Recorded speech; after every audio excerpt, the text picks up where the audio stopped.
Ladies and gentlemen, my name is Scott. Hey, yo. Is that his younger brother? It's gonna be Jeff. The cream will rise to the top. Oh, yeah. And you're listening to all of the great action figures from our good friends at Hasbro. the Fully Poseable Have your own WrestleMania with all your favorite figures. Wrestling Figure Each sold separately from LJN. Podcast. And we are the Mount Rushmore of professional wrestling.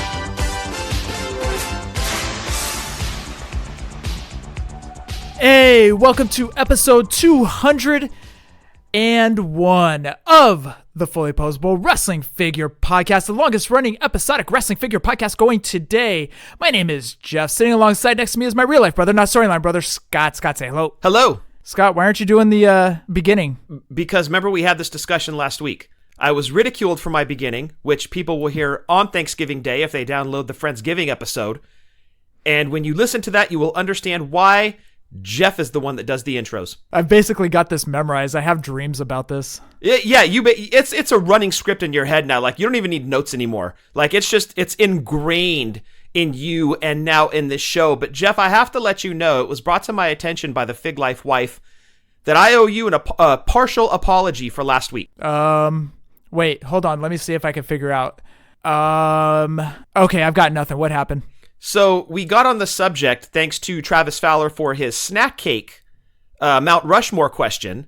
We got on the subject of snack cakes, and I ridiculed you because you were giving us like garbage answers, like nothing that anybody would ever want to snack on, that isn't healthy. And I ridiculed you for that.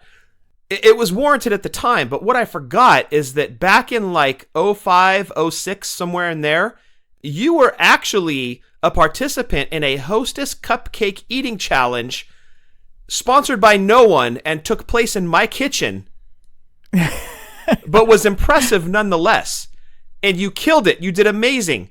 And I forgot about that. And the Fig Life wife texted me the other day and she's like, look, great segment, but you owe Jeff an apology. He actually did the cupcake challenge way back when, and I was like, oh my gosh, those were Hostess cupcakes. Jeff did it. I completely forgot about it. So, with all that said, I'm partially sorry. Well, thank you. Thank you. Wasn't it 6 Hostess cupcakes in a minute? Yeah, it was something like that. And the problem is that they were so dry, and you went to take a sip of water to kind of like wash everything down a little bit, and somebody said something that made you laugh, and you kind of spit up into Jackie's pasta salad. Oh, that's right. And so nobody ate pasta salad after that, but we were all super impressed with your cupcake eating skills.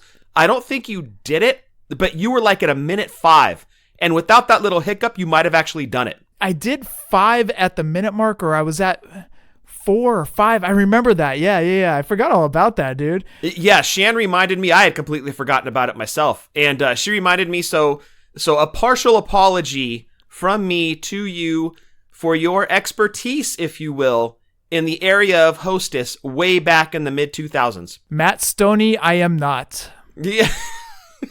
No. But dude, you were getting there back in the mid-2000s. Like, you were on the road to competitive eating. And then, Workout Jeff came along and he was like, no more Hostess. But hey, it was fun while it lasted. I'm snacking on lettuce. Yeah, wow. Riveting stuff. Well, thank you, Scott. Thank you, Shannon, for catching that. I forgot all about that, dude. I had to. We always joke around in the office because whenever we used to all go out to dinner, it'd be like special guest Sean and Angelica, you and Shannon, myself and my ex, and Ed and Sidonia. We would all go out and say like we went to Hooters or something.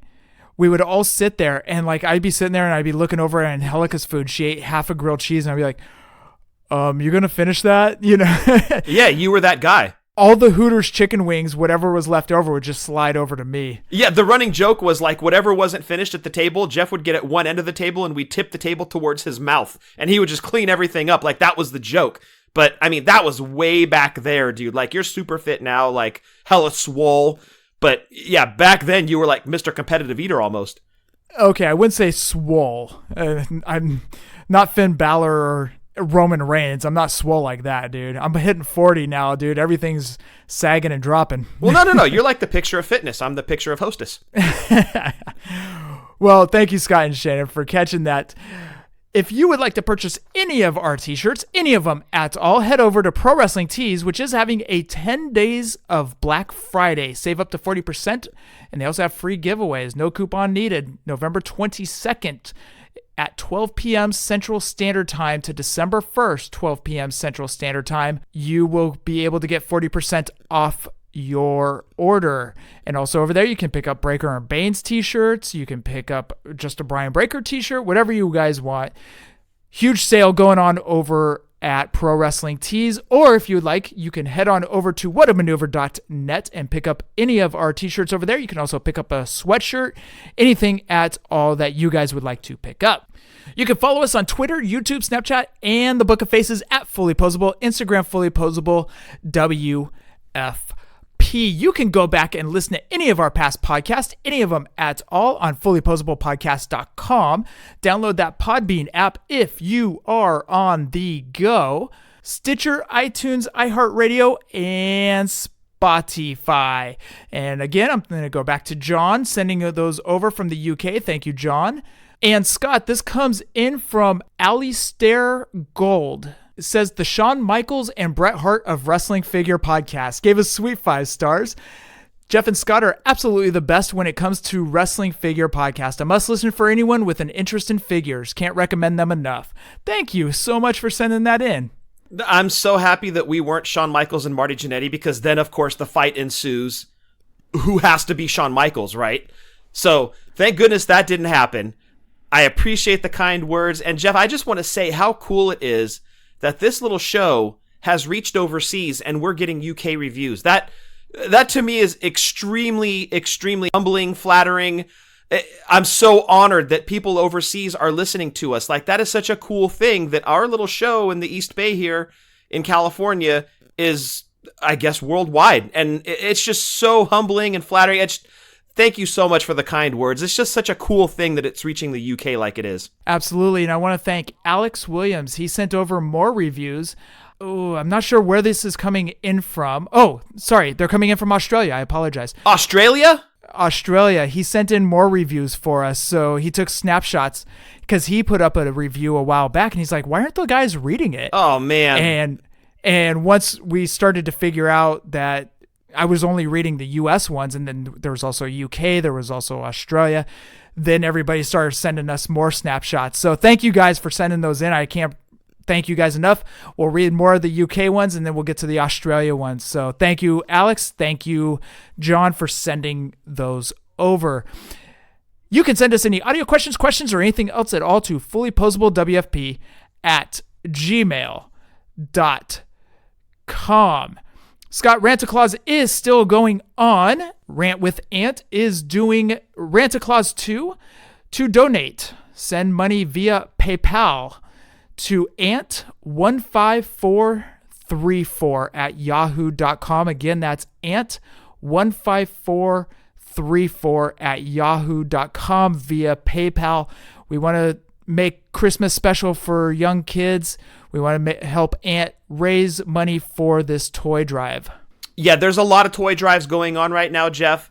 If you've contributed to one already, fantastic. Thank you so much. You're really having a huge hand in giving these kids a great Christmas.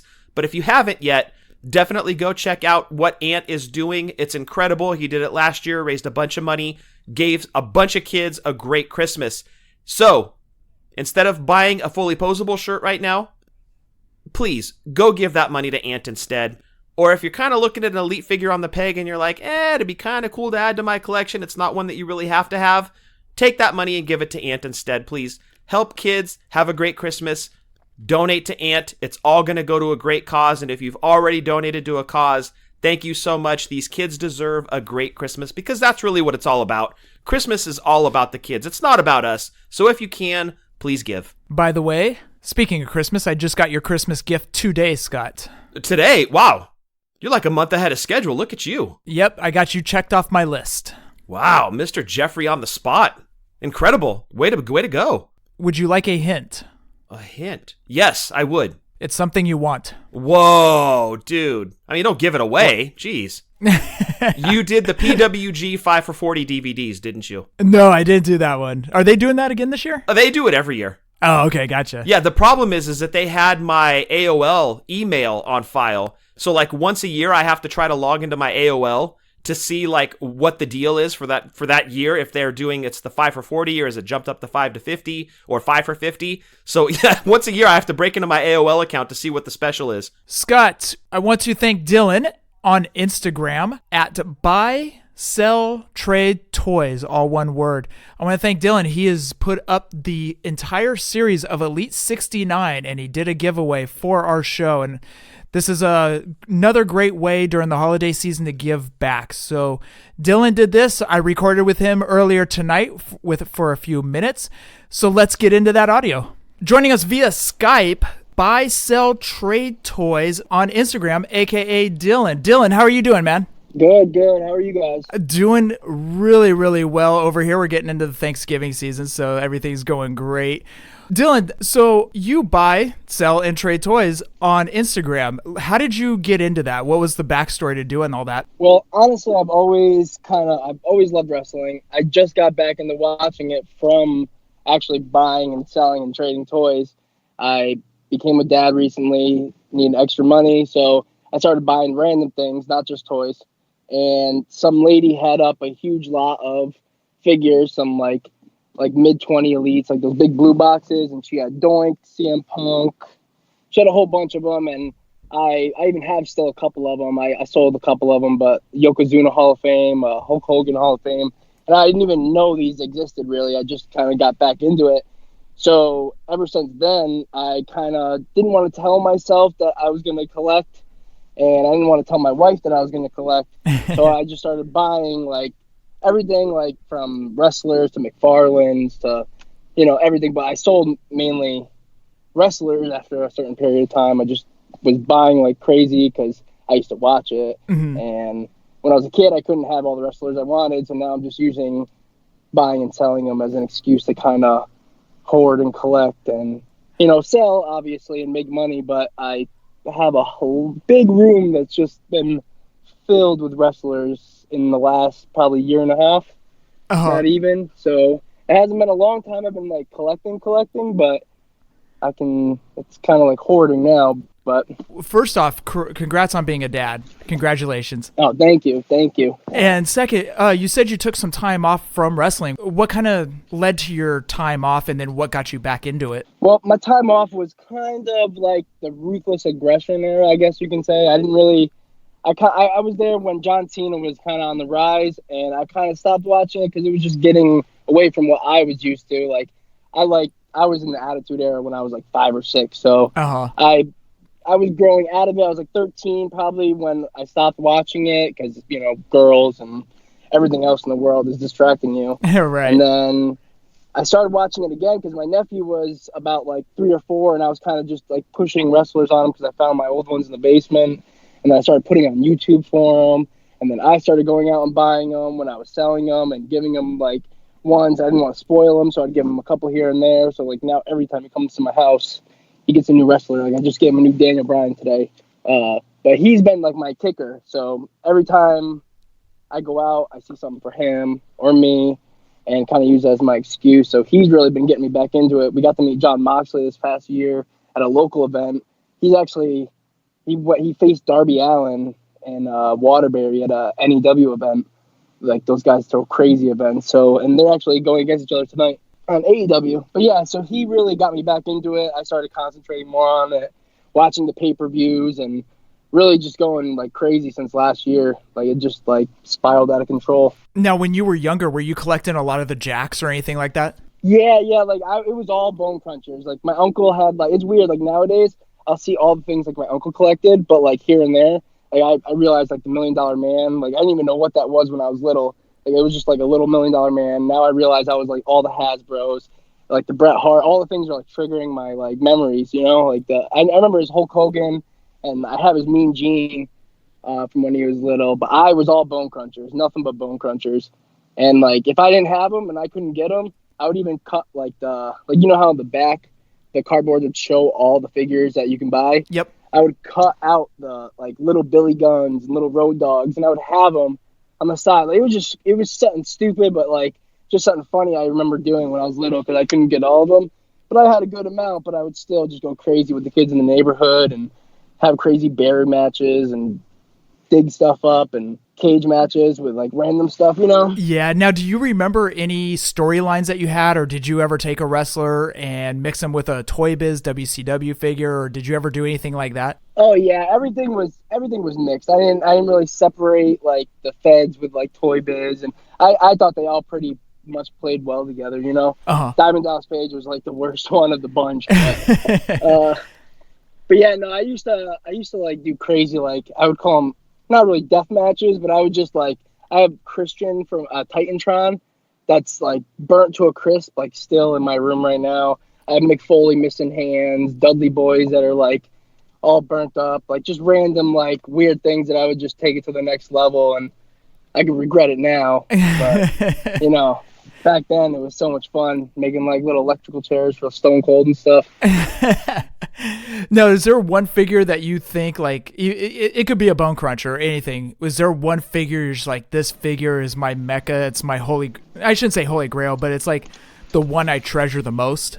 Honestly, the one, it's really hard to put it on because Jax made so many like were precious to you back then. You know, it wasn't like, the one that stands out to me, and I don't know why, and I really don't find it a lot, but it's those R3 Tech figures. They were kind of weird, but the Kane one, they had a Kane one where he had like both sleeves cut off, like he had both sleeves arms showing, and it was so detailed.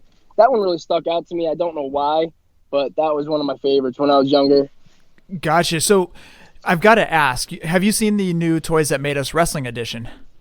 Oh, of course, you know I did. What did you think when they were, I'm not going to say they were talking bad, but they kind of, okay, yeah, they were talking bad about Bone Crunchers. Were you kind of like, hey, easy? I think they built up a lot of the other brands for, like, compared to what they did to Bone Cruncher. They kind of just brought them in and, like, hey, these guys are some flimsy guy, which I don't think, I don't know if the first series of the Bone Crunchers, that was when I was, like, too little to play with them, I think. That was, like, 94, maybe 95.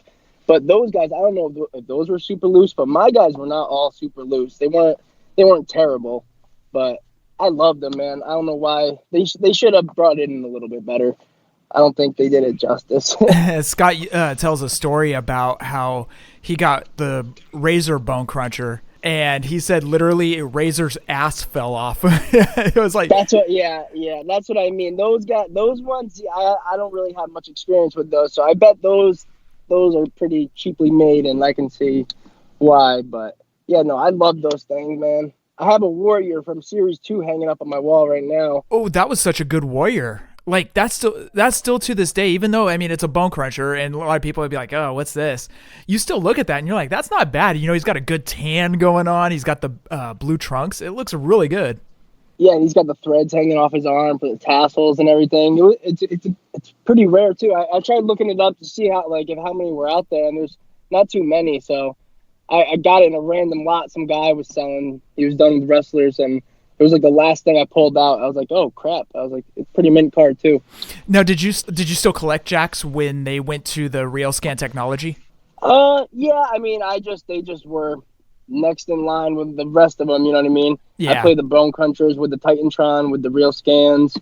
They all kind of blended into me. It was when like the Ruthless Aggressions and those things stuck out to me because those were so different, you know what I mean? Like, I didn't really play with them then. I saw kids who had them and stuff, like the classics. Those arms that always broke and still to this day break. So you have put up for people to retweet, I should say, put up for grabs, an entire series of Elite 69.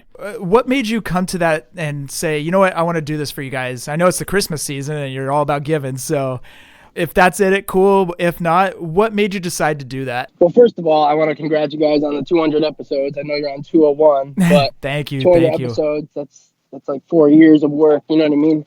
And you guys are really consistent. I know I just started listening to you guys, and I told you that you guys are pretty much like the opposite of the other figure podcasts. You guys are doing everything they aren't, you know. But much appreciated. Thank you, man. Yeah, you guys really are true like collectors that are for the fans. So I figured put it up, 200 episodes. I found these for a cheap price at Walmart when they had that glitch in the system. And I'm like, hey, I mean, if someone's going to get some good use out of these, it's going to be someone that listens to these guys and that are going to follow some rules and, you know, tweet out and get this show on the road, and someone's going to be really happy. Well, without further ado, would you like to announce the winner?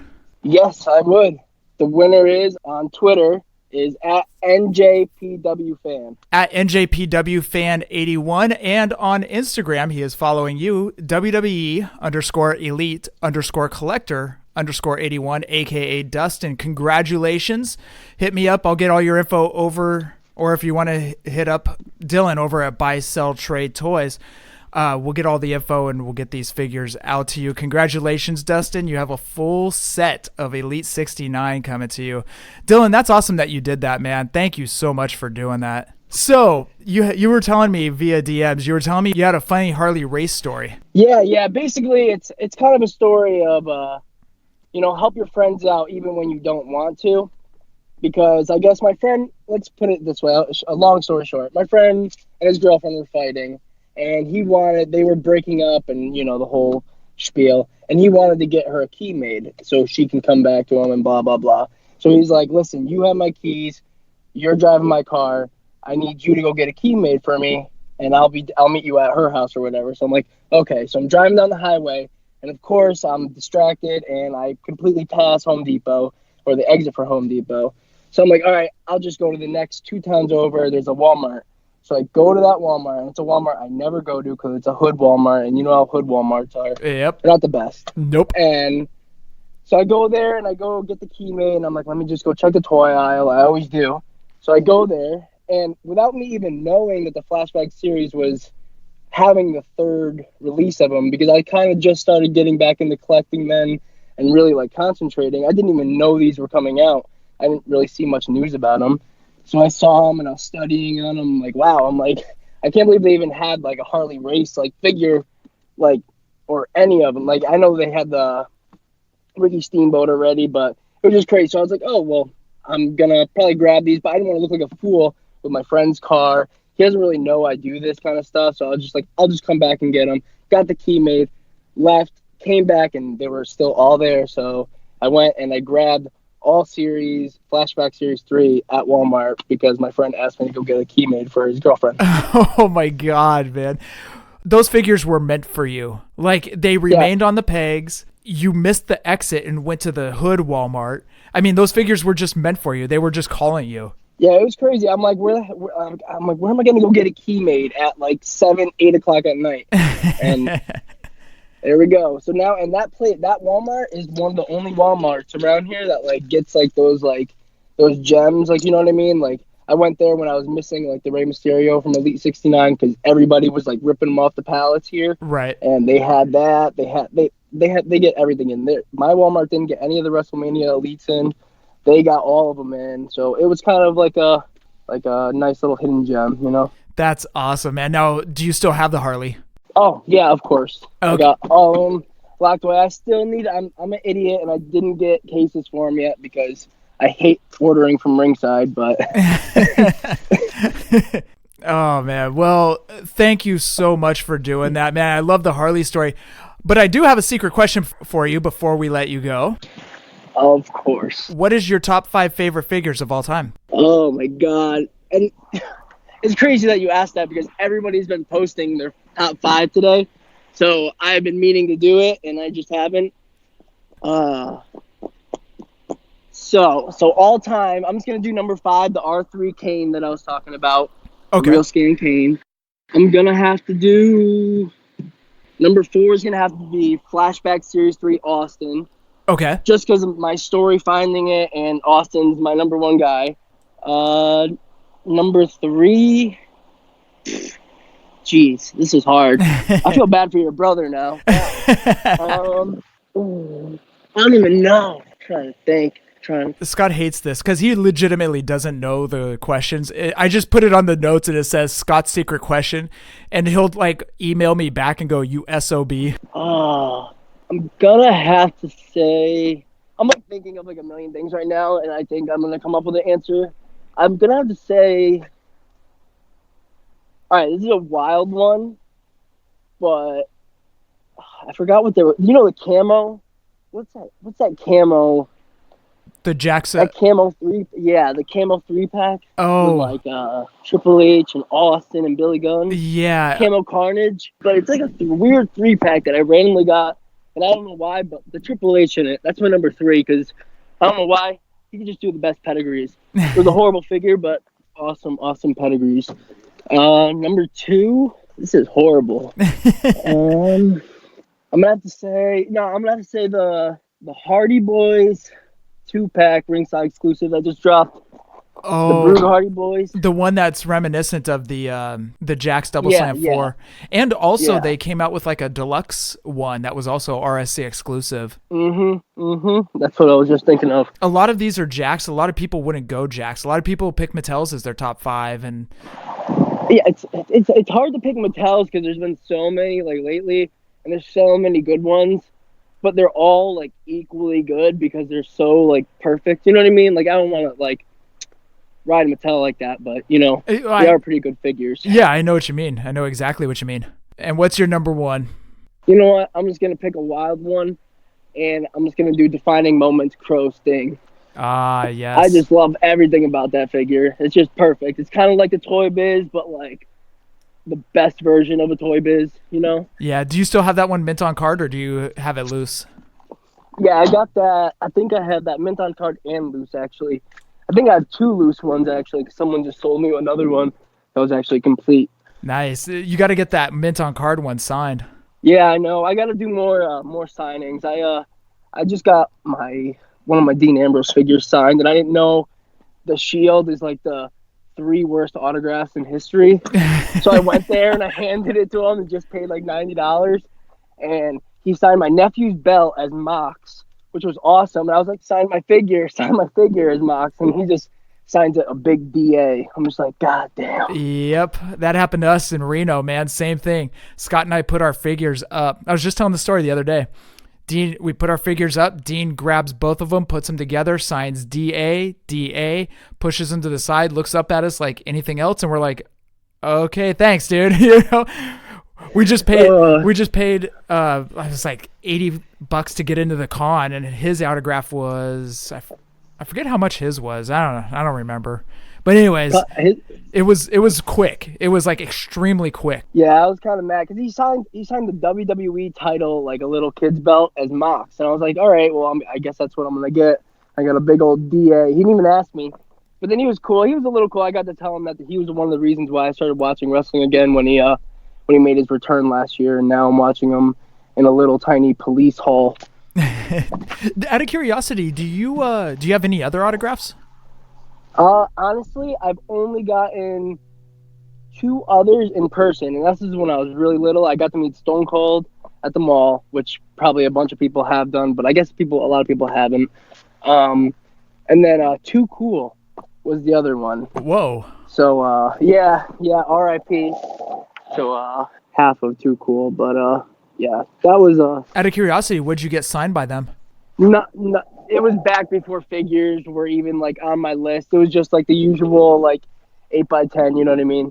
Oh. I only have like 1 figure sign that I got. I don't really go to a lot of signings, and even I went to the one signing with John Moxley where he was at an event, and I wasn't even prepared for that. Like I kind of messed up the little like cardboard tag on the front. I wasn't even prepared for that, so that's something I want to start getting into. More ever since listening to your podcast. When I was listening to the other podcasts, you know, they don't really get a lot of things signed like that, but you guys do a lot of MOC collecting and kind of like go the extra mile. So it's like a whole nother piece of my mind I got to work into, you know? Yeah. It's funny too, because every single time I go to a signing, I'm always looking for something for that person to sign. And now I'm starting to venture out. Like I just got the Rock and Roll Express belt signed. So now I'm starting to look at belts, and I'm looking at, like the card cases for the Hasbros. I'm looking at those, and it's funny. My mind starts to wander of, okay, it's cool getting figure signed, but what else can I get signed? You know, it's like, I'll drop like $40 on one person's table just for 2 autographs. Dude, yeah, no, that whole belt sign, dude, that's an awesome autograph that you got from the Rock and Roll Express. Oh, thank you. I was stoked when I saw that. Oh, dude, you should have seen me like when I got it signed. I'm like, oh, you know. Especially that they're making their rounds right now too. They were on Power and they were on AEW. Yep. Whole nice run they've been having. It's been awesome, dude. It's been awesome. Well, Dylan, I want to thank you, man. Thank you for your time. Thank you for putting up this giveaway.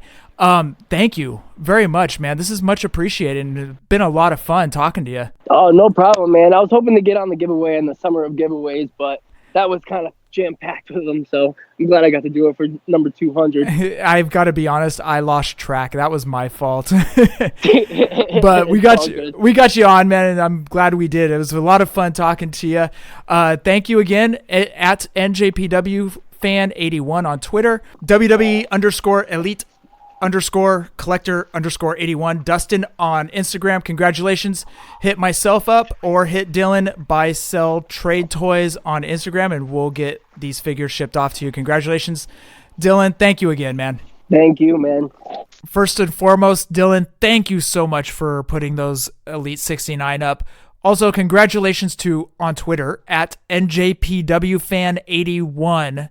Congratulations to you, or on Instagram, WWE_elite_collector_81, aka Dustin. Congratulations. Hit myself up or Dylan at Buy Sell Trade Toys and we'll get you your winnings. So congratulations, Dustin. Yes, definitely congrats to the winner. And Dylan, thank you so much for donating the prize. That's awesome. It appears that even though we're marching into winter, the summer of saying dude love giveaway trend continues. Yeah, Dylan, thank you again. It was fun talking to you, man. Enjoy our conversations in the DMs over on Instagram. So thank you again. Congratulations, Dustin. Scott, we have an omission from last week. Technically, it's not figure related, though. It is not. So luckily, we're not a wrestling podcast. We are a wrestling figure podcast, but we should be better than this. I'm deeply, deeply ashamed of you, Jeff, for missing this. Wait, of me? Of you, yes. Continue. What's the omission? I think it's more us. I should be ashamed that we missed this. No. Fall on your sword. You're the host. Come on. Fess up. What did you do? We did Who Did It Better last week, Nasty Boys. And we mentioned that the Nasty Boys went from AWA to WWF. Well, that wasn't the case. Nasty Boys did have a brief stint in the NWA, WCW, in 1990. They faced Steiner Brothers for the U.S. titles. I want to credit Wrestling Figs UK for pointing that out. He's 100% correct. They had a cup of coffee over there, and they did face the Steiner Brothers for those U.S. tag titles. So we missed that, Scott. Dude, I totally don't remember that. All joking aside, we absolutely should have known that, but I don't remember it. I thought that the Nasty Boys went from the AWA to the WWF. I do not, and we were watching WCW in the 90s and the late 80s. I mean, we didn't stop right there watching WCW. So I'm shocked that neither of us remembered them being there. I still don't. I can't picture it. I'm going to have to go look it up on YouTube because I don't remember them being in WCW in 1990. It's funny because I had to go back and search it, and I found it. And I was like, okay, it's kind of jogging the memory, but not like I remember any stellar matches or anything like that. Yeah, I drew a blank on that one when I saw the notes the omission in the notes. I was like, man, really? They were in WCW that early? I remember them later on, but right after their WWF run. But man, I don't remember them in 1990 at all. So great catch by Wrestling Figs UK right there. Scott, did you do any toy spotting? I personally did not. As mentioned, all of the toy spotting funds are either going towards Ant, but a majority of them are going towards the 2 vacations we've got planned for December. Mid-December's Disneyland with the kids. End of December, New Year's trip with the wife to San Diego. But Tim, you can see him on Twitter or follow him on Twitter at a chair shot, sent me the Vince McMahon figure from Elite 70. And we've been talking a ton on text message, and he knew that was really the one I've been hunting down or really, really wanted, but haven't been able to spot. He spotted it out in the wild, and out of the goodness of his heart, sent it to me. He's like, I don't buy t-shirts, but I want to contribute to the show, so here's the McMahon figure. Tim, thank you so much again. I truly, truly appreciate it. It's getting hung up on the wall, and if I ever get to meet Vince, that's what's getting signed. It would have been a Funko Pop. Now it's going to be that figure, but huge thanks to Tim on Twitter at @chairshot. Big thank you, brother. That's awesome. Tim is such a great guy. He messaged me on Saturday night, and I was leaving Celeste's nephew's birthday party, and I was driving home, and he goes, I'm not home this weekend, and the numbers just jumped at San Leandro and Hayward. And I'm like, okay, I'm heading over there. So I head over to San Leandro. I get in, I rush in. I'm thinking, oh, so many Cassius Onos. I'm thinking all this in my head. I walk in and it's Top Picks. I was like, damn you, not again. Foiled by Top Picks, shaking your fist. So the number actually jumped big time over in Hayward. So I ran over to Hayward. I didn't run, I got in my car. But I headed over to Hayward really, really quick.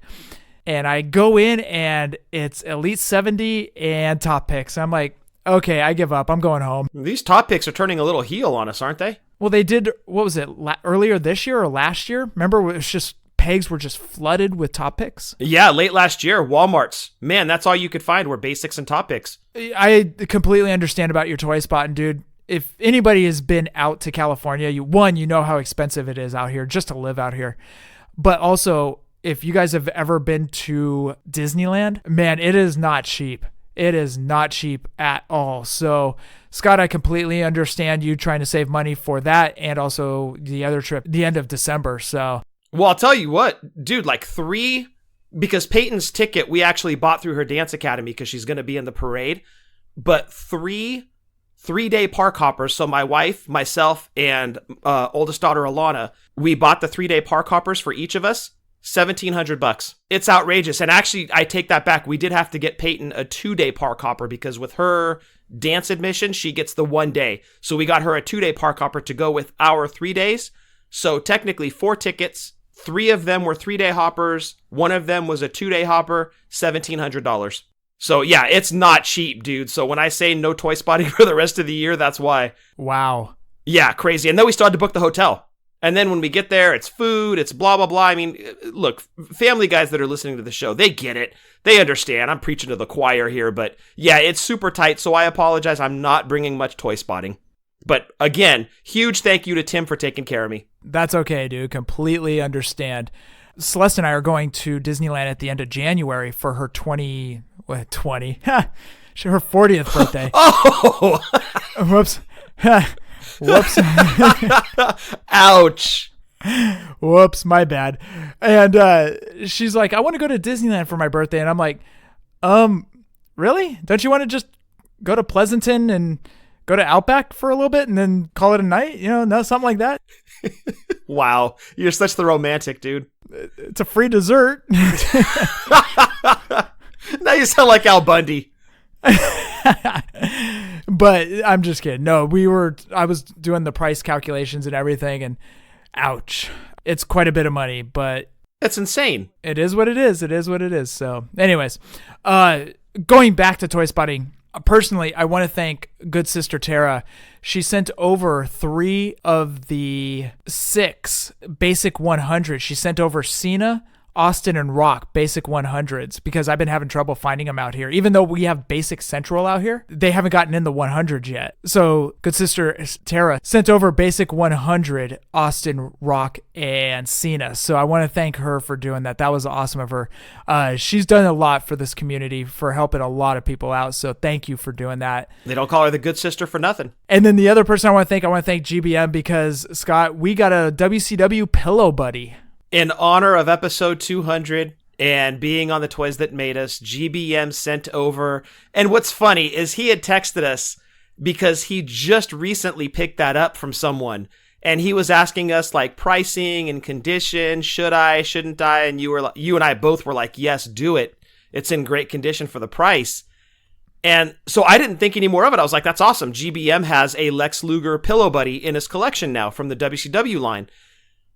You get the box the other day, you FaceTimed me, you opened it up, and there is the Lex Luger pillow buddy. And I was like, oh my gosh, like he totally got one over on us, and I wasn't even expecting that. But what a great surprise. We finally have a WCW pillow buddy in the collection. It's the Lex Luger. It looks great. GBM, thank you so much. You truly earned the nickname Good Brother. Absolutely. Thank you so much, dude. Now we've got a WCW pillow buddy. Which means, do we start looking into WCW Pillow Buddy, Scott? Of course that's what it means. The slippery slope, man. You get one, that's it. You got to complete it. Especially since I think there were only 4 in it. It was Flair, Sting, Sid, and Luger. Yeah, now we got to find the other 3 for sure. All right. Game on. Yeah, game on. But after the new year, please. Yes, after Scott's San Diego and Disneyland trip. Yeah, let the wallet heat settle a little bit. You're going to be spending a lot of money on churros, dude. Oh, dude, speaking of churros, did you see the flavors that they added for the holidays? I did. Horchata, dude. Horchata churro. We're not a snack podcast. Well, okay, we kind of are. We're an energy drink snack podcast. We let off with snack cakes. That discusses wrestling figures. Dude, horchata churro. Like, take all my money. Stop tickling me. This is crazy. But again, thank you, Tara. Thank you, GBM, for doing that. Scott, we again have news. How does this happen? How does this happen? Yeah, the Festival of Ringside happens, and boom, there's still news. Like, the news should be dried up after that, but there's still more. It's still coming in, folks. So we're going to talk about it. Oh, you gonna learn today.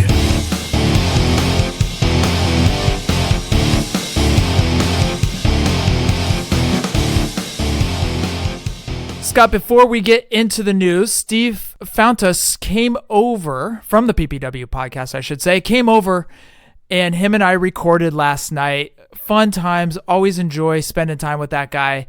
It's funny, dude. We were talking on the show, and it's going to drop on his show. We were talking about how much the internet has changed our perception of society. Like, mom and dad told us, don't get into people's cars. And now we're getting into Ubers and Lyfts. Yeah, true. Don't give out your home address. The Fig Life community is swapping figures and doing all this stuff with figures and sending figures and all this stuff back and forth. Mom and dad also said, don't give out your phone number. And we give out our phone number. We're texting with people. It's just funny how the script is flipped nowadays. Yeah, and we used to be worried about wiretaps, and now we're like giving Alexa all of our information. Hey, wiretap, what's the recipe for this? Yeah, exactly. So I thought that was kind of funny. But Steve came over last night. Just a lot of fun. Him and I recorded. We thought it was going to be for this show. We thought we were going to drop it as a special interview. But the more I listened to it and the more we were going through the episode, I realized this was perfect for the PPW podcast. So subscribe to the PPW podcast. I'm not sure when Steve's going to put that up, but follow them on Twitter at PPW Podcast. We'll obviously be retweeting it, so you can follow it on there and hear when that show drops. So, Steve, thank you so much for coming over, man. It was a lot of fun. It was great spending time with you. It's funny. It was like, it's great spending time with him on a time that you weren't supposed to see him. Like when I saw him back in Chicago when I had a layover, him and I went to breakfast. It wasn't even planned until the night before. I knew he was coming out to the Bay Area for Salesforce, but I didn't know we were in a podcast until about 3 weeks ago. So it was still a lot of fun just getting to spend time with him, podcasting with him. It was kind of funny, dude. I was talking about how it was like 2 tag teams coming together, but it was 2 singles wrestlers from those tag teams. So it's like Bret Hart and Shawn Michaels teaming up. Right. Or Marty Jannetty and Jim Neidhart teaming up, or one half of the Brood teaming up with one half of the Hardys, or something like that, dude. It was kind of cool, like podcasting like that. But it was definitely not Techno Team 2000. No. Nothing like that. If anything, I was Eric Watts. Nice. So anyways, follow PPW Podcast on Twitter and you will find out when that show drops. Scott, Wrestling Shop UK had unveilings, had figures there. Bill McKenna was there. They showed off new figures and a little bit of news per Wrestling Figure News Source. Alexa Bliss is going to be in her Raw GM attire in one of the basic series coming up. Interesting choice. That should be pretty cool. Yeah, I'm kind of excited about that one. Yeah, I'm intrigued by that idea. Yeah, definitely something new. You're right. Now on to the figures. Lars Sullivan is going to be in Basic 105 and his prototype was showed off. He has red trunks on. It looks like Lars Sullivan, except the face is stoic. That's not a Lars Sullivan face.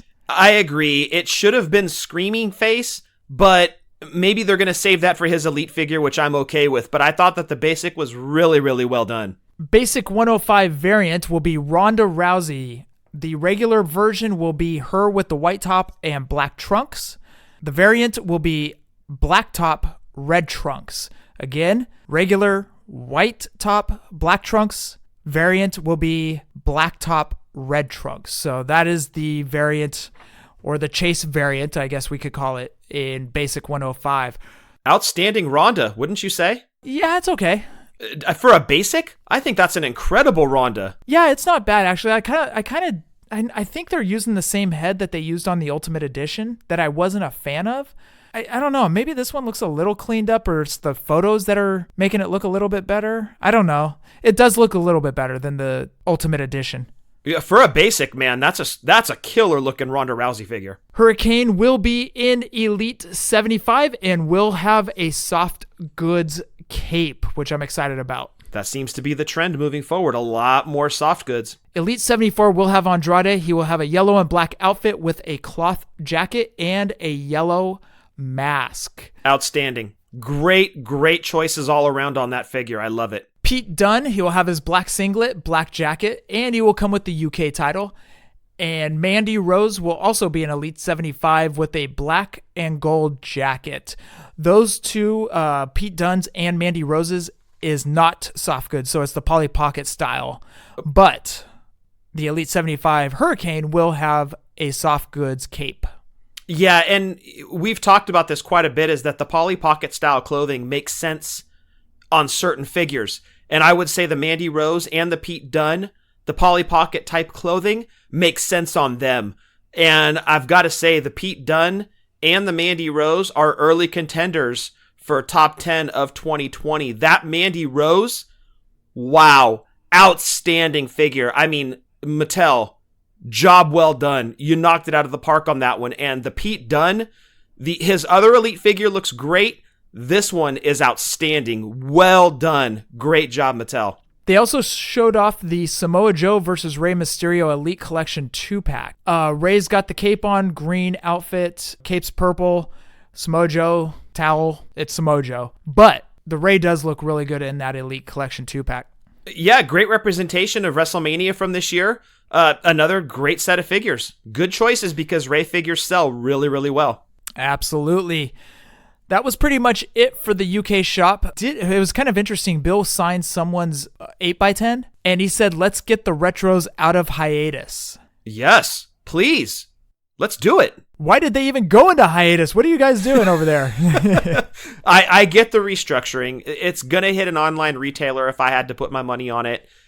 Good for Mattel for recognizing that this is a stagnant product at retail, that it makes more sense at online retail for us hardcore collectors. And during Toy Spotting, I should have mentioned this, the Fig Life wife went to Target in Lathrop. They just got in Retro Series 8, which I think is hilarious because it's been out forever online, but that particular Target just got in Retro Series 8. They had all of them, but just kind of chuckling when she sent me the picture. I'm like, whoa, what are they doing with those figures? Like, those are completely dated already, but it just goes to show it's got to be restructured, and good on Mattel for recognizing that, as long as it's coming back. Otherwise, fists up. We're going to throw down. Scott, Funko news. Did you see all these new Funkos? I did. I definitely have a favorite in the bunch. Shouldn't be a big surprise, but proceed. Oh, you do have a favorite in the bunch. Oh, dude. It's obvious. Funko news. Scott Diesel and Kevin Nash. Kevin Nash will be in the NWO outfit. That will be the Chase variant. Diesel will be the regular release. He's got sunglasses on, Diesel silver top, gray top, whatever you want to call it, black glove, and black pants like Diesel used to wear. Also, Naomi, she will be a Chase variant also, where she glows in the dark. Regular will be, well, regular Naomi. She'll have the glasses on, black and green hair, black and green outfits. So that glow in the dark one I think is going to be really cool, dude. Yeah, that's a great call on Funko's part to make that the variant. I love the idea. Kids are going to go crazy for that one. Also, regular releases, John Cena Thugonomics. I love it. I love it. I love it. What's not to love? A lot of people think that's the best version of John Cena, so good on Funko for recognizing that and putting a figure out. They put him in the pose where his arms are out and he's got those brass knuckles on. It says "Word Life." Yes, that was the best choice. He's got the chain around the neck. He's got a Yankees jersey on.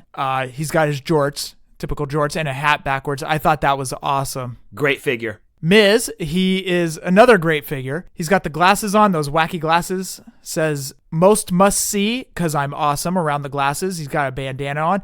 He's got a silver outfit going on, and he's pointing. So like he's just come out on stage. I thought that was great. And to round it out, they made a Mean Gene Okerlund. How cool is this?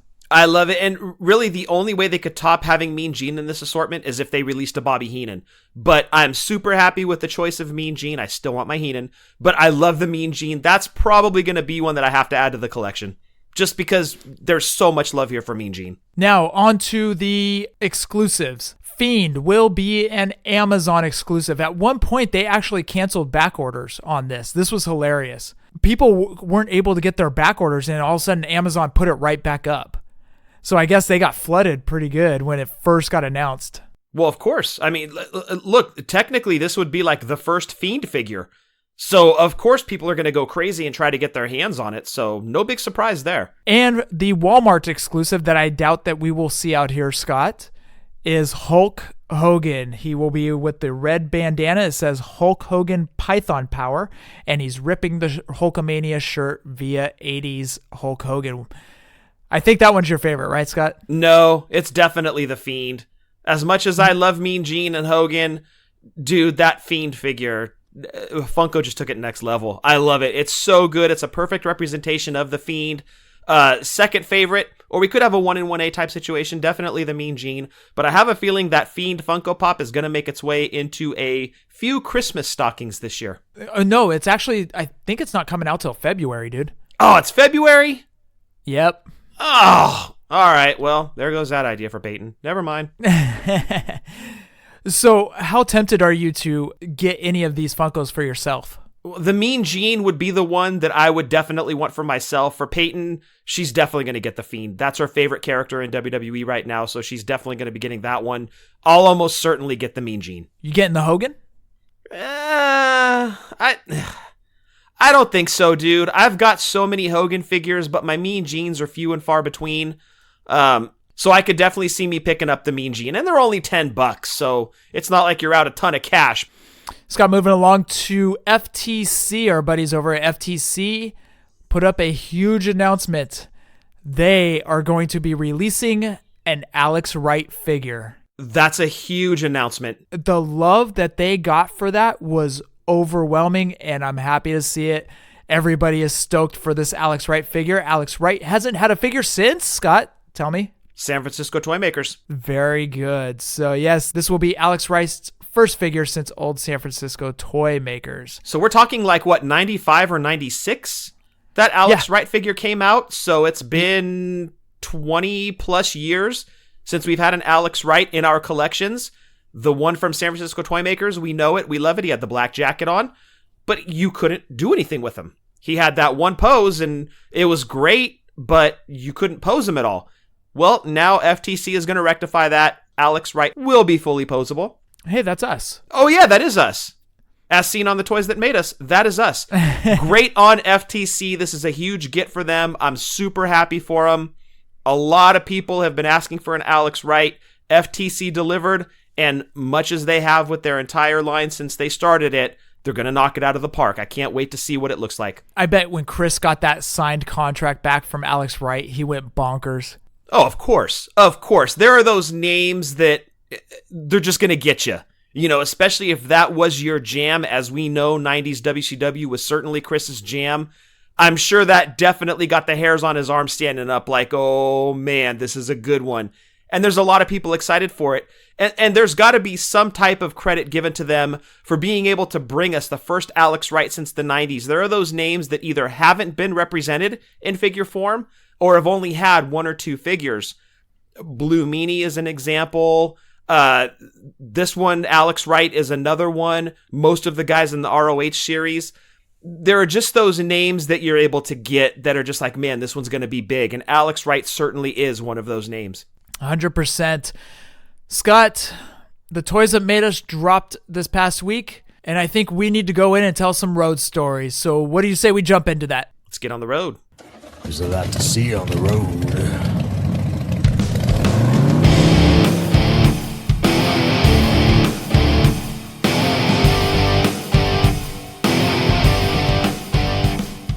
This past week, the toys that made us drop finally, Scott, and lo and behold, we were on longer than 2 seconds. Yay! We had multiple lines, and I was like, I'm good. I'm just kicking back, and now I'm happy. Well, first off, huge congrats to the toys that made us. Season 3 has been a huge success. Everybody's raving about it. The Turtles episode, outstanding. The Power Rangers episode, even though I wasn't a Power Rangers kid, I loved the episode. My Little Ponies was great. I never had a My Little Pony, but the episode was good.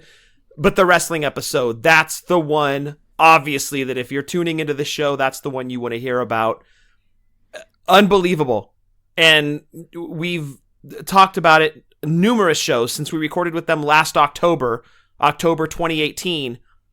We've talked about it ever since, how you guys are the ones that were the driving force to making that happen. So, kind of a cool note, let me just say that waking up Friday morning, Jeff, was like waking up on Christmas morning as a little kid.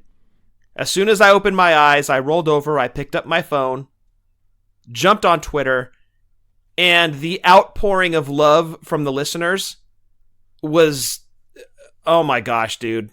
Like, I'm not going to get emotional or anything, but let me just say that the love you guys gave us on social media, you made it the best day of my life. Of course, wedding day, childbirth days, those are pushed aside. Those are different. Those aside, this was the best day of my life. Last Friday, nothing compares.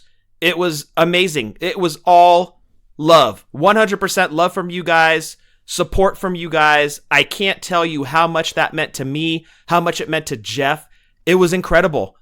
I woke up to that, and we had the viewing party later that night. I didn't watch until we were all sitting in the living room together watching. You and I sat side by side, and that moment, Jeff, when you or I were on the screen, we popped up. Shannon snapped a picture of it. It's actually my new profile picture on Twitter. The look on our faces says it all. Like, the listeners made this moment possible.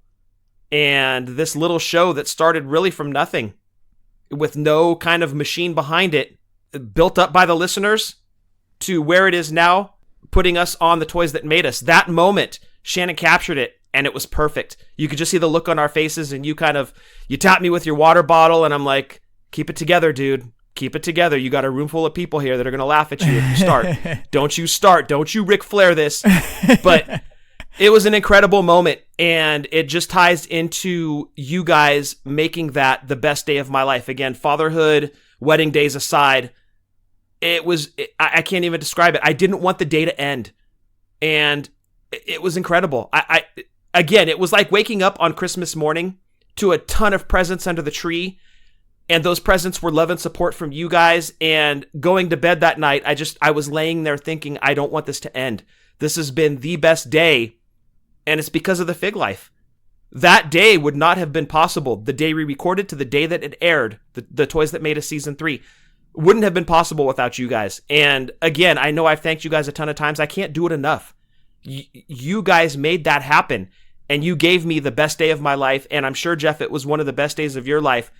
The Fig Life, the community, you guys made that happen. It's why you're such a big part of our show, and it's why we love you guys. And I want to say thank you, and that comes from the bottom of my heart. Thank you so much.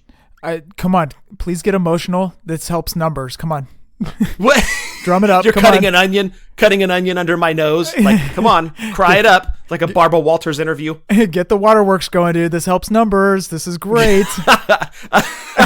Will you stop? Who am I, Dad? No. So I want to thank everybody. I mean, like you said, it was like waking up on Christmas morning. I remember the first messages that I saw was from my friend Heather, and she posted it all over social media, on Instagram to Facebook.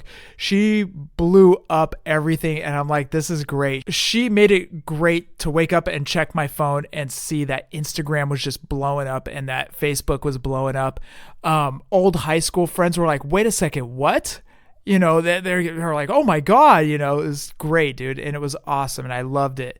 I loved every minute of it.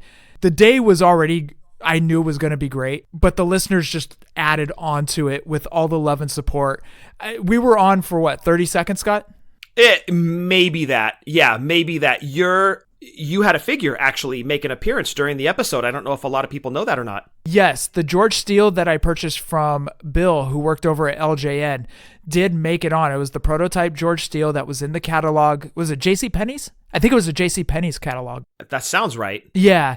It had darkened chest hair. Well, that figure I now own, and it made it onto the Toys That Made Us. And they showed it, and I was like, oh yes, it was just a great day, man. Honestly, from beginning to end, it was just a great, great day. As tired as I was, it was so awesome.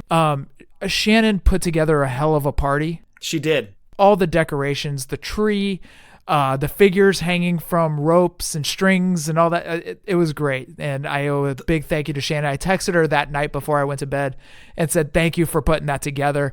It was a great day. I was glad I was able to enjoy it with you, Scott, from two brothers just kind of dragging our feet. Okay, we're going to put together a show each week. How do we do this? How do we structure this to now we don't shut up?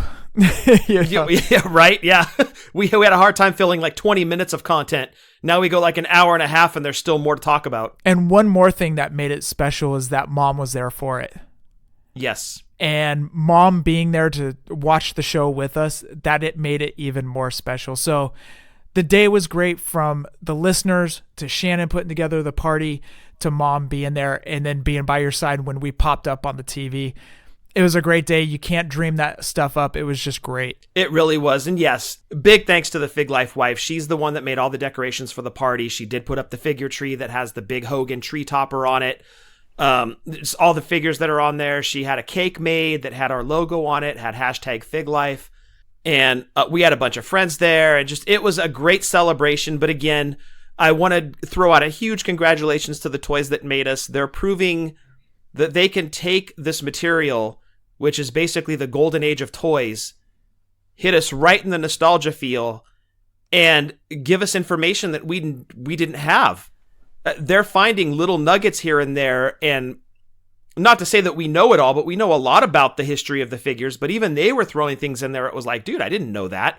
Like, it was super interesting to me about how Remco and Galoob and LJN were really battling it out for that WWF license in the early 80s.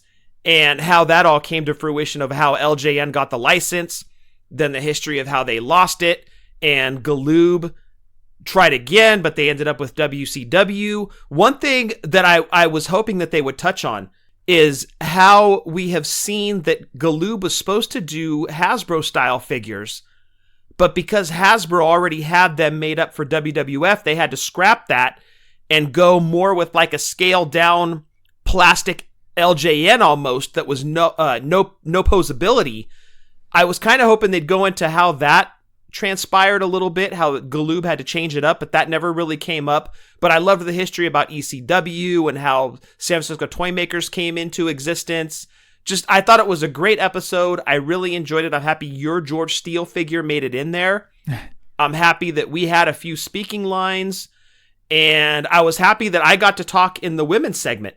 I thought that was really cool because that was one of the things we had touched on when we talked with them last year. Again, we interviewed with them for about, 2.5 hours, Jeff? Yeah, it was about 2.5 to almost 3 hours, I think it was. Because I think when we walked out, it was like 2 hours and 46 minutes or something like that. Yeah, in their Burbank studio. And I know that we gave quite a bit of talk about the women's figures, and I'm really happy that some of that made it in. Just an incredible experience with the Toys That Made Us. Those guys really, they do an incredible job. And if you ever go into their studios, you'll see it. Those people are so committed to giving you guys an amazing product. They put so much time and effort into producing 4 episodes. Again, we interviewed with them in October. The episode just dropped last week. So that goes to show the amount of time that it takes them to take all of these properties and all of these people that they're talking to and crush it down into 4 45-minute episodes. Incredible job by the Toys That Made Us. I can't give those guys enough credit. That team of people over there, an incredible group of people. Absolutely. And I had a lot of fun interviewing with them, and it was a different experience because we sit here on a podcast and we just run our mouth. But when they're producing what is essentially a TV show, they don't want to hear the 2 to 3 minute explanation. They need it condensed down into a soundbite almost.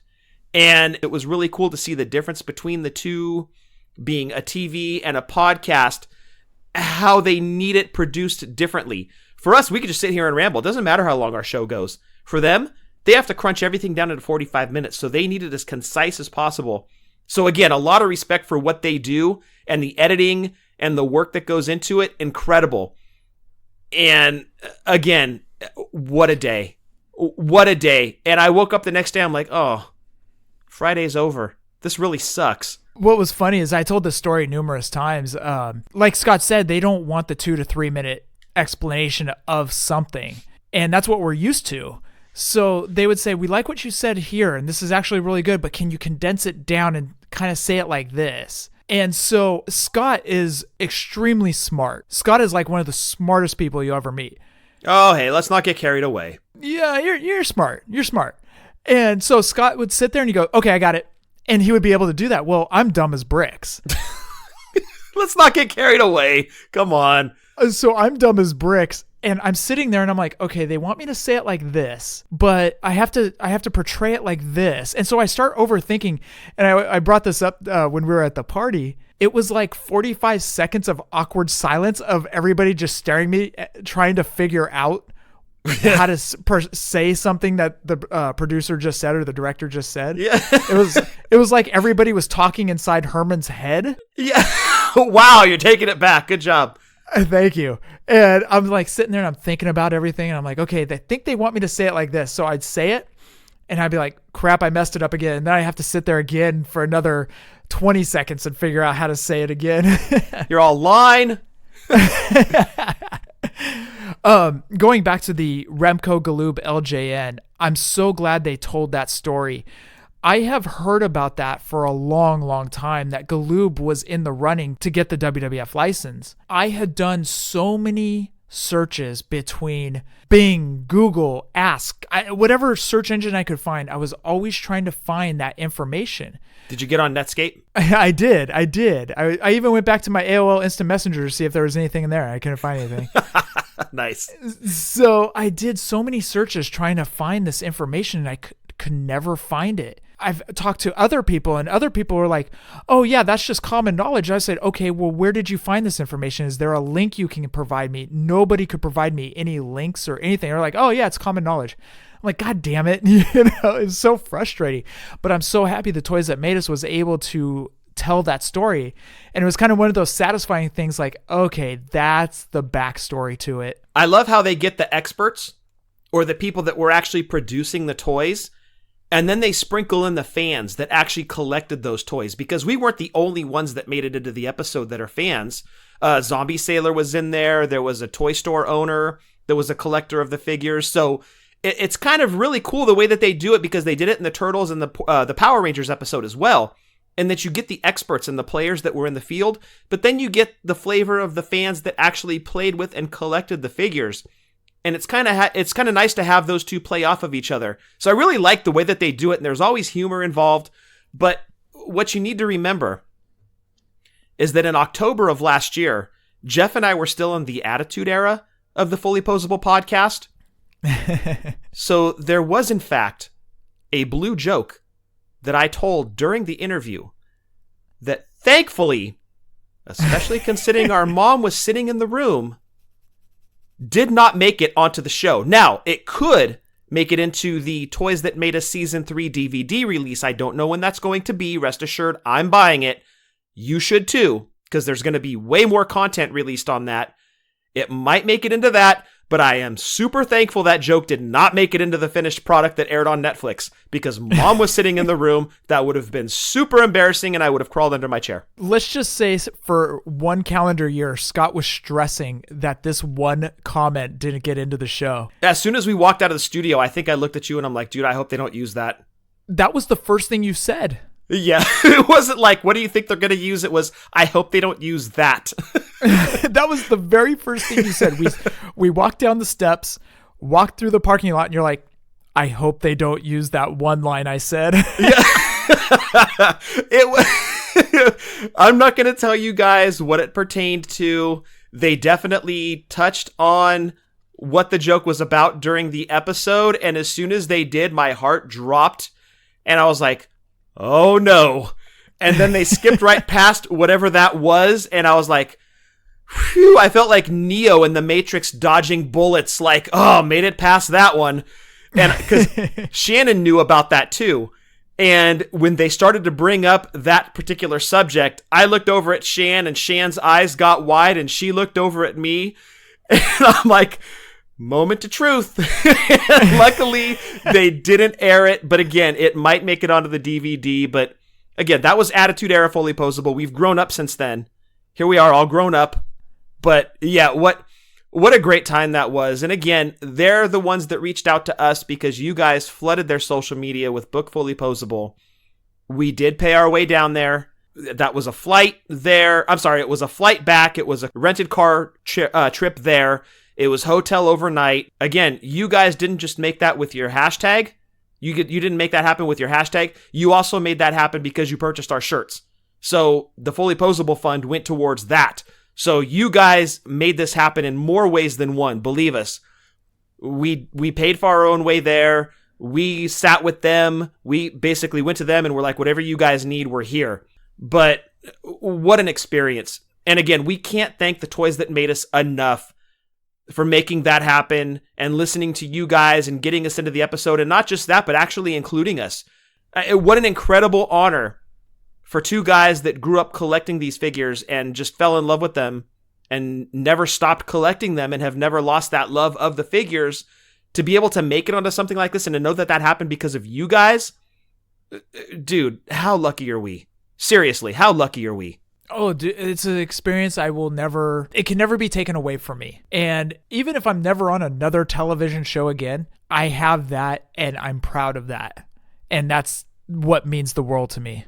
Yeah, I can't agree with that more. If this is the peak, I'm okay with that. Like, that is my biggest accomplishment. Again, parenting and husband aside, that's my biggest accomplishment. And it's great that it took place with you. I mean, again, we've said it so many times, I can't imagine another tag team partner to go through this with. So to have that be kind of the pinnacle, I'm so happy that it took place with you, dude, because I couldn't picture anybody else being by my side through this ride. And again, if this is it, I'm okay with that.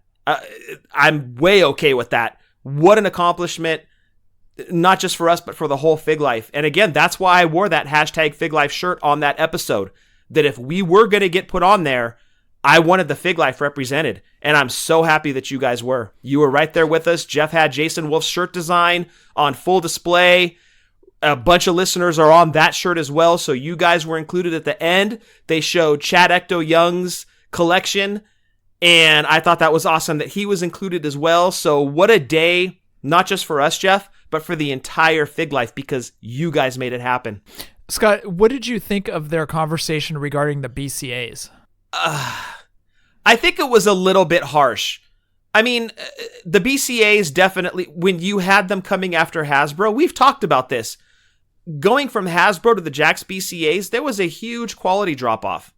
I mean, the Hasbros were perfectly sculpted, and they had these cool mechanisms. And then you got the BCAs, and they were kind of out of proportion. They weren't perfect by any stretch, but they weren't horrible. We had wrestling figures again. But I don't want to knock the BCAs. They're not my favorite by any stretch in the entire history of wrestling figures. They're not my favorites. But they came at a time when we sorely needed wrestling figures. And yes, between Hasbro and Jakks, we did have the Just Toys Bendums, which maybe they could have been mentioned on the show. I don't know if that was a goal of theirs to get Just Toys in, but I thought for what Just Toys were, they were great. And they were a good gap filler between Hasbro and Jakks. But the Jakks BCAs definitely hold a special place in history because they were the comeback for WWF figures. A lot of people passed on the Bendies, the Just Toys Bendies, but got back into it in the Jakks BCAs. And for a lot of people listening to the show, that was their first figure, was a BCA. So I'm really hesitant to put too much criticism on that because it was Jakks' first foray into wrestling figures. So who gets it right on their first try? You know what I mean? Like, you need some trial and error to really get into the groove. And to Jakks' credit, they absolutely did that.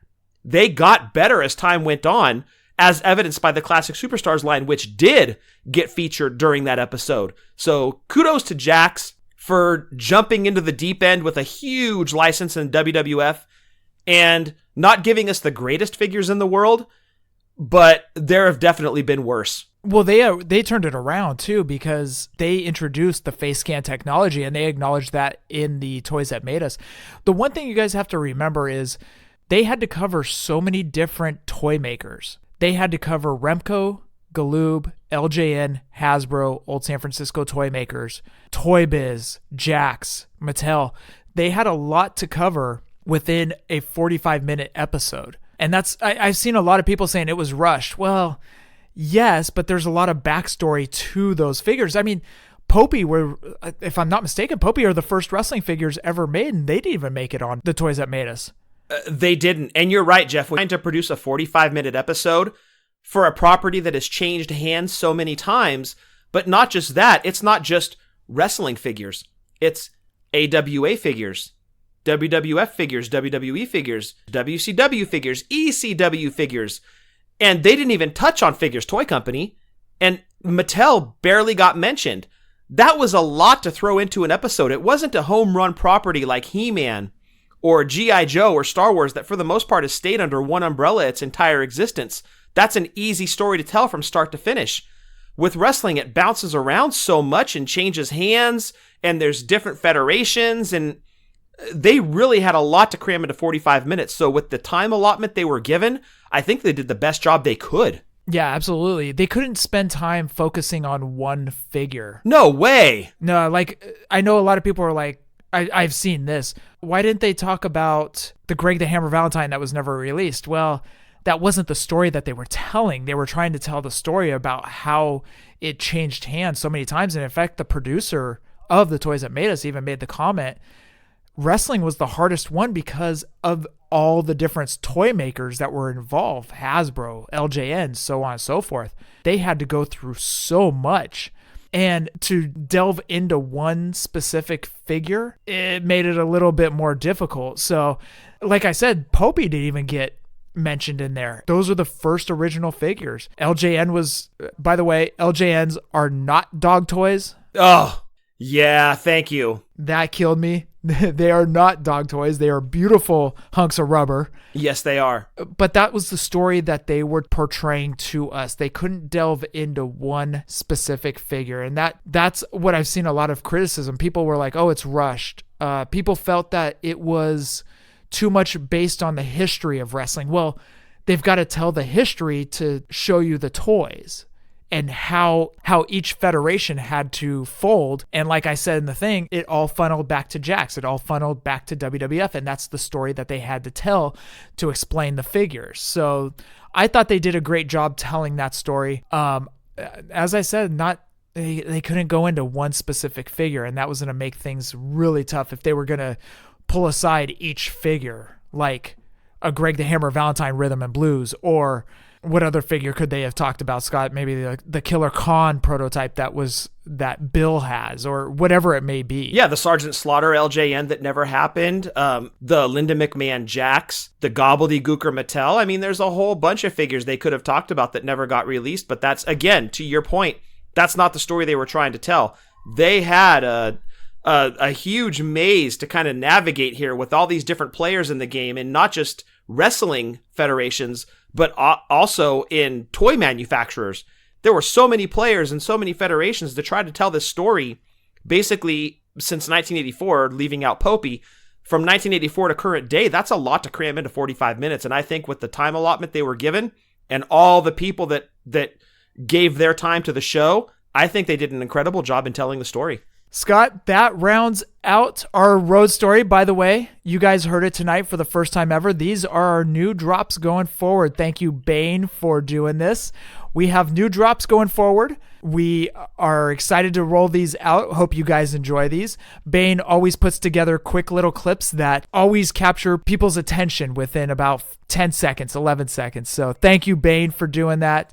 Hope you guys enjoy them as much as we do. Thank you, One Take, Bane. The drops are incredibly, greatly appreciated. You do an awesome job as always. Thank you so much.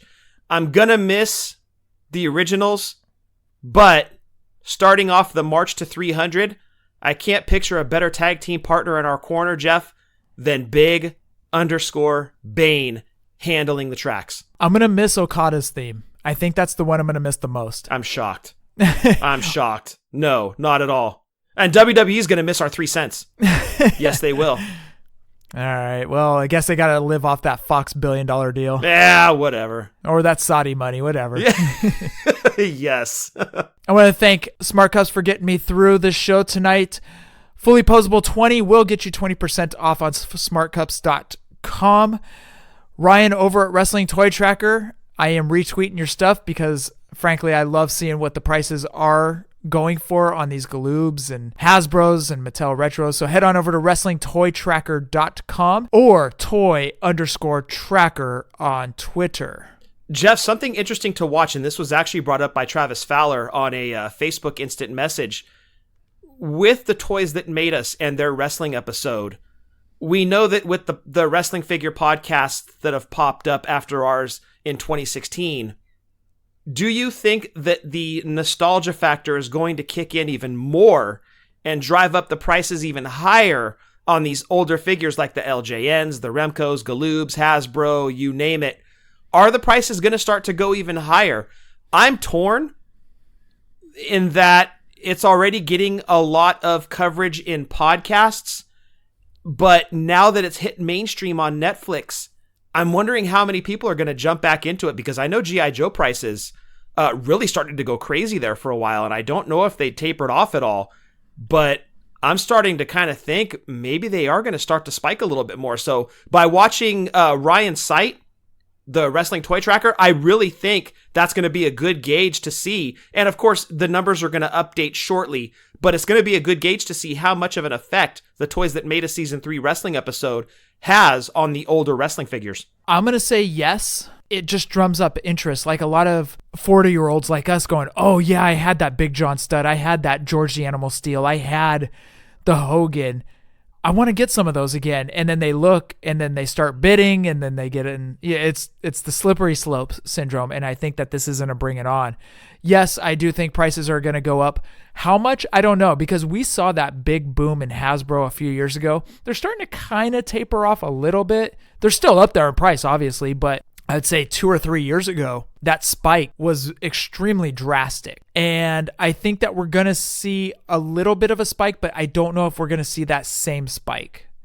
Yeah, I agree with you. I don't know if it's going to be a huge spike, but I think there will definitely be a trend upwards in terms of price.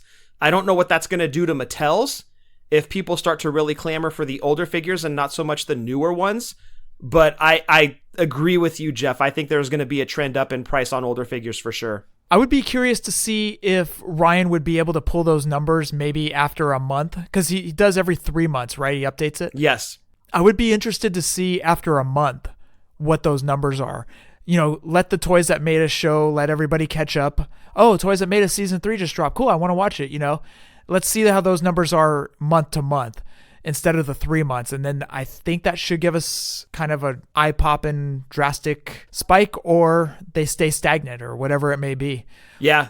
So I'm looking forward to following along with Ryan to see what those prices do. Scott, Eagle Moss. Yes, Christmas is coming, guys. If you are not subscribed to Eagle Moss yet, and you know a wrestling fan, or if you are a wrestling fan yourself, head on over to @HeroCollector_. Check out their WWE assortment and get subscribed. They're not expensive. When you subscribe, you get the ring sent to you, and you get some amazing looking statues. These are great for any wrestling fan. They're not expensive. If you're looking for stocking stuffers, these things are perfect.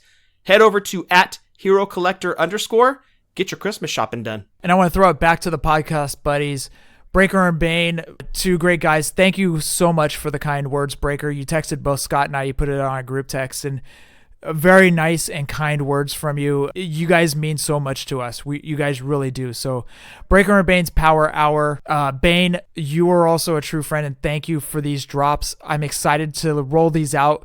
We're going to do segments where we haven't done in a long time. Scott, you're getting your secret question next week. I don't care. Heel. Just because I want everybody to hear the new theme. Yeah, we're going to start working some segments back in just so you guys get to hear the new music because we're super excited. It's like having a new toy to play with. And like now we want you guys to play with it too. We want you to hear it. Wishlist is coming back. What? Spoiler alert, back from the dead. Yeah, we're doing Wishlist again. Yeah. But thank you guys. Thank you so much for the kind words. Eric and Barry, Eric also sent a really nice text to me, Scott, and I meant to read it to you on Friday night, and that was my fault. I take ownage on that one, but Eric sent a really nice text on Friday. Eric and Barry, thank you guys. Check out their podcast, Doing the Favor. 2 shows each week, one on wrestling, figs, and merch, and the other on just plain wrestling. So give those guys a follow at Doing the Favor on Twitter or Doing the Favor on iTunes. Steve from the PPW podcast, I talked about him earlier. We did a special show. I'm going to get it all cleaned up and edited, and I'm going to send it off to him, and he's going to drop it on his show. That was fun, and it's so good seeing him throughout the year. I mean, usually it's like, okay, I'm going to see you at All In, All Out, or WrestleMania. But any other time that isn't those 2 specific occasions, and you get to see him, it means so much. And yesterday, that meant so much to me that he'd make the commute out here to podcast with me, to go get Mexican food. It was a lot of fun, dude. So Steve, thank you so much. Check him and Eric out at the PPW podcast on iTunes. Marty DeRosa and Sarah Shockey welcome in their buddies. So check them out. Marty and Sarah love wrestling. Also, I want to throw out to Ryan Budd's Daily Trivia to get your brainical thinking. So check out Trivia with Buds on iTunes. And Scott, are you betraying me? Are you going to another realm? No, I am not. This is always my first love, but I kind of have a side piece, Jeff. So this podcast is like Pantera, but you're Phil and you're starting up down. Yes, exactly. Or this show is Anthrax, and I'm kind of venturing off to start SOD. Okay, I like what you did there. So this show is my number 1 priority. It always will be. This trumps everything else. But I've got a good friend of mine. In fact, he's my best friend that's not married to me or my brother. So he would be like 3rd on the list. Known him since the early 90s. In fact, Jeff, he was one of your friends and then became one of my friends. And today he's like now one of my best friends. And anytime we hang out, every time we hang out, we drink. And when we drink, we talk about wrestling. And one of the times that we were drinking and talking about wrestling, we said, hey, we should start a podcast where we drink and talk about wrestling. And it was always one of those things like, yeah, we totally should. But then it became a real thing. So, with all of that said, Eddie and I have a podcast called Drunk Wrestling History. And it's exactly what it says. We drink and we talk about events that have happened in wrestling. We have 5 episodes in the can, and they release bi-weekly, and you can get it on Spotify, you can get it on iTunes, you can get it on YouTube, and coming soon to iHeartRadio. I don't know exactly what the holdup is there, but you could check it out on any of them. Again, Drunk Wrestling History. You can follow us on Twitter. Eddie handles the Twitter account. Again, me deflecting Twitter responsibilities like a goalie in hockey. Ed handles the Twitter. It is at wrestling_drunk. So we made it real simple. If you have show suggestions, throw them at us. We're more than happy to answer them. If you make a suggestion, throw the hashtag drunkmarks on there, and we'll definitely get you in. We're slated to record again in the next 2 weeks, I believe, and then again shortly after our San Diego trip. So it's one of those things where we're going to do a bunch of episodes in one shot. So if you've ever been out on a night of drinking, obviously you start the night strong and you end the night not so strong. So as you'd suspect, the episodes that happen later in the evening are a little more slurry than the episodes that happened earlier in the evenings. We're not always accurate, but we're always fun. So give us a listen. Drunk Wrestling History, Spotify, iTunes, YouTube, and soon to be on iHeartRadio. On Twitter at wrestling_drunk. Dude, that's your new catchphrase for that podcast. We're not always accurate, but we are always drunk. And fun. Not always accurate, but drunk and fun. In fact, a little spoiler alert, one of our upcoming episodes is celebrities and wrestling. And I was drinking Blackened, the Metallica whiskey, which is outstanding, by the way. Cool note on that. It has a batch number on it. And if you look up the batch number on the website, it has a playlist that corresponds to the curation process of your batch of whiskey. So it has a bunch of Metallica songs that were basically played while your whiskey was aging. Pretty cool little backstory on that. But anyway, I was probably on like my third or fourth Blackened, and we got on the subject of Lawrence Taylor, and I stated that he wrestled Bam Bam Bigelow at WrestleMania 10 in New York. Yes, I heard that. Yeah, way wrong. Luckily, Ed, I think, wasn't as inebriated as I was and quickly corrected me. But again, it just goes into we have a get out of jail free card, unlike on this show, where we get called on our omissions. If you call us on our omissions on Drunk Wrestling History, our get out of jail free card is we were drunk. So it works out pretty well, and it's just a fun show, something for you guys to check out if you want something different. Not family friendly. I'm going to throw that out there. There is definitely not family friendly language being used. It would be more Attitude Era Fully Poseable, but like turned up to 11. So just want to throw out a fair warning there. Travis Fowler listened to the first episode and was shocked when Squat was throwing out F-bombs, but said that he felt like a buddy at a bar listening to a wrestling conversation, which is exactly what we were going for. So I hope you guys come along for the ride. Again, the first episode is just introduction to Ed and myself and our host, Adam. Just something fun and different. And if you guys are interested, go check it out. If not, believe me, I won't take offense, but don't stop listening to Fully Poseable. This is my first love after all. Yeah, the first episode is introductions, introducing you, introducing Ed, introducing Adam. Next show is a week from this Friday. Yes. Any spoilers of what that show is, Scott? Or actually, the funny part is I don't know which one he's going to release. I don't know if it's WrestleMania 4 or if it's Celebrities. So it's going to be one of those two. And again, I'm pulling back the curtain for you guys, but I really want you to check it out. It's going to be one of those two, Celebrities in Wrestling or WrestleMania 4, one of those two. You guys in WrestleMania, I'm not even going to get in. We got to end the show. So anyways, check out Scott's new podcast. Scott, roll call. Yes, roll call. Aside from Drunk Wrestling History, first off, the toys that made us. We already talked in length about Season 3. But again, if you haven't checked out the Toys That Made Us Season 3, the wrestling episode yet, all the episodes in Season 3 are fantastic. But if you want to see us, check out the Toys That Made Us Season 3, the wrestling episode. A bunch of great history about wrestling figures in there. Some stuff that we knew, some stuff we didn't. Great episode. Give them a look on Netflix. You will not be disappointed. First and foremost, Jason Wolf. A great dude. Go help him out. You will not be disappointed. If you need artwork, Jason Wolf is your guy. This is what he does for a living. It's his passion. Please support Jason Wolf. Give him a follow on Twitter at JasonWLF. If you need artwork, hit him up. Tell him Fully Poseable sent you. And Jeff, this week, I want to throw it out to our figure customizers. And I want to throw it out to Scribble24. You can give him a follow on Twitter at Scribble. That's SKRIBBEL 24. Next up, at Asui, ASSUI 88. And last but not least, at Kyle Customs. That's Customs with a K, 2018. And of course, give Pollyanna DIY a follow on Twitter. He's going to have a Black Friday sale. He put up some pins earlier. An old school Dynamite Kid and a Tiger Mask. Go check them out. They're going to be his Black Friday deals. Spoiler alert.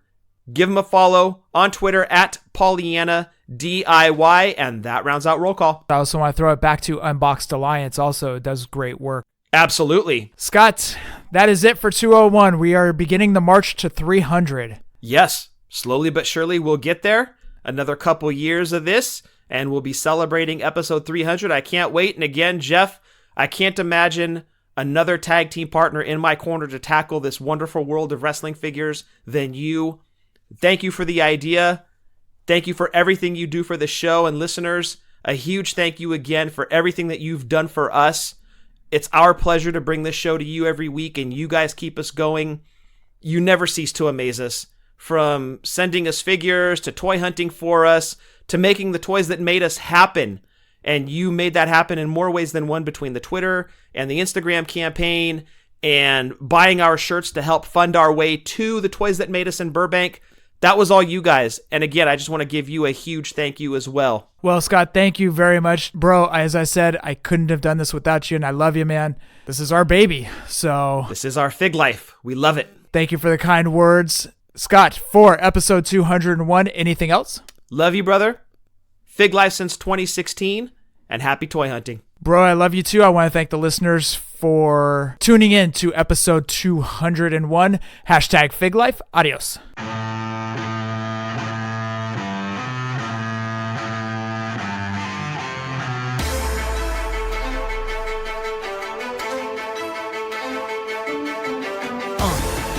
Yeah. Fully poseable. Let's go. Jeff and Scott, the Toon Brothers, busting out the ring. But we don't take it out the box, MOC. Happy toy hunting, we'll see you next week. We're the OGs of WFP. Fully poseable, thank you all for listening. It ain't no storyline, real life siblings. So everybody go and do your toy spotting. Hashtag Fig Life, adios from the Kings.